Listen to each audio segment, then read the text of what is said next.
If you've been to an industry conference recently, you know the drill. You're dropped into a massive convention center with thousands of attendees, hoping to blindly bump into someone who actually aligns with your goals.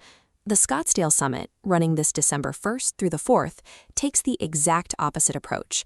It operates on a strict, non-negotiable hard cap of exactly 200 seats. Once the room is full, the doors close. Those seats are reserved specifically for accredited investors, active operators, fund managers, and deal makers. This environment prioritizes the evaluation of capital partners over high-volume networking. You spend your time vetting the person across from you instead of managing cold leads. By artificially restricting the supply of tickets, the baseline quality of the network goes up. Everyone in the room has a reason to be there and the capacity to do business. Usually, the momentum of a good conversation dies the second a conference breaks for the day. People scatter to different hotels, disparate dinners, and endless transit loops. The summit's upfront ticket solves this by absorbing the friction.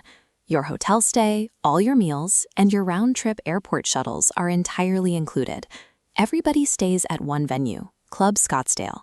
For 4 days, the entire attendee base shares the same campus, creating a closed ecosystem where you can't help but run into the right people. The curation of that ecosystem is anchored by the host, Catherine Bell. She brings the underlying network of the wealth-wise women community, ensuring the room is populated with serious allocators from day one.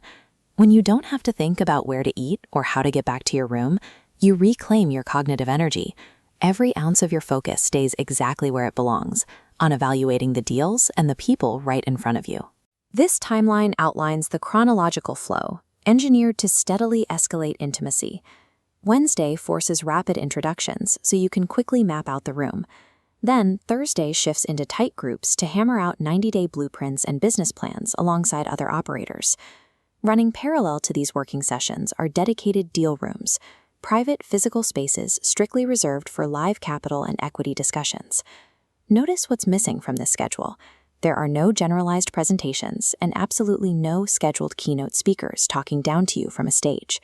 Instead, the experts guiding the breakout sessions are the actual professionals doing the work right now, sitting at the table with you. You spend Wednesday learning exactly who is in the room, and Thursday mapping out exactly how you'll work together. That rigid structure forces 48 hours of interaction to accomplish what usually takes 6 months of follow-up calls. That brings us to Friday. The organizers call it Fun Day, but it serves a highly calculated function in the event's architecture. Attendees spend the day sharing an experience outside the venue, whether that's boating on the lake, hiking Camelback Mountain, riding off-road trails, or hitting Kierland Commons. Sitting across a boardroom table is easy. Off-roading in the desert drops the professional facade, revealing how potential partners handle pressure and react outside their comfort zones to build durable, personal rapport. After the day's events, the entire group reconvenes for a mandatory executive dinner. This dinner serves as the climax of the week. Over the meal, the 7 strongest, thoroughly vetted deals sourced from the attendees are pitched live to the room. When the pitches begin, the professional barrier has already been lowered by days of shared problem-solving. This depth of rapport often serves as the final variable needed to move a high-stakes capital conversation toward a signed agreement. Even in a highly curated room, you need a shared language.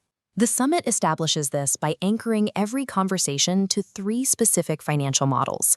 The first thread is the 7 streams of income framework.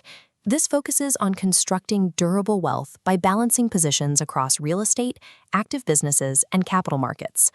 The second explores opportunity zone strategies.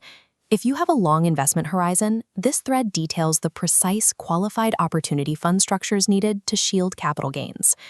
The third thread is Private Capital Titan 23, diving into the mechanics of private equity structuring and how accredited investors actually gain access to those vehicles.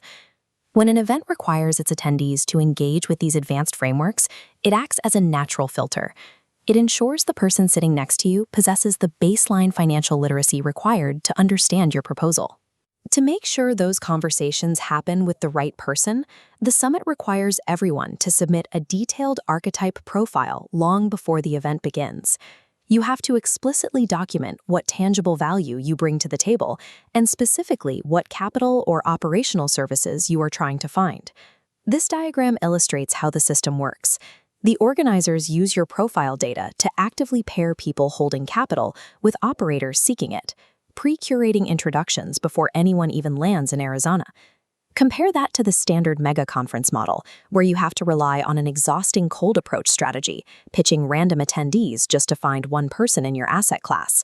Here, that archetype data directly dictates who you sit next to during Thursday's business planning and who you meet inside the deal rooms.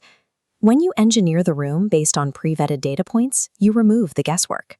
Every handshake is mathematically much more likely to be a highly qualified prospect. Now we have to look at the practical cost of entry, starting with the $1,500 general admission ticket. That upfront cost completely absorbs 4 days of hotel accommodations, every meal, and your airport transportation, alongside full access to the core networking floor. This tier is explicitly targeted at active business operators, entrepreneurs, and professional service providers. If you fall into that category, your return on investment is straightforward. You are infiltrating a captive room of high-net-worth individuals for a fixed, heavily subsidized rate.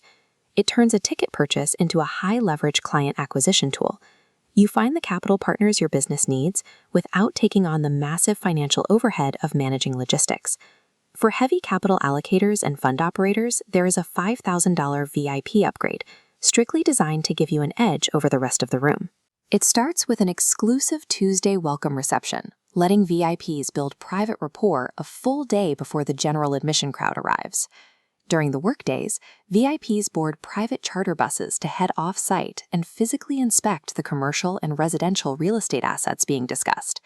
But the final and most significant advantage is early prioritized admission into the dedicated deal rooms.